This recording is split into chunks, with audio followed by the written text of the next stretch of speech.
What is going on, everyone? Welcome to another video from Feature Tech. In this video, I'm going to be showing you how to pair your Tribit XSound Surf speaker.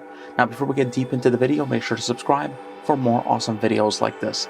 Let's get into it. To begin pairing your Tribit speaker, you want to make sure that it's powered on. You can do that by just simply tapping the power button, and it's going to turn on. You're going to hear that sound. Now, if it's looking for a device, it's going to blink. If it already found a device, so it already paired with my iPhone, as you can see, it is solid blue. The light is not blinking. But let's just say right now it's paired with my iPhone. I want to pair it with my iPad. What you can do is just simply tap on the Bluetooth button, just very quickly. No need to hold it down, like this. And as you can see, it's beginning to blink. Once it's blinking, that means it is looking for another device to pair with. And once that's going on, you can then go into your device's settings, then Bluetooth menu, and select the Tribit speaker. And then you should be all set to go.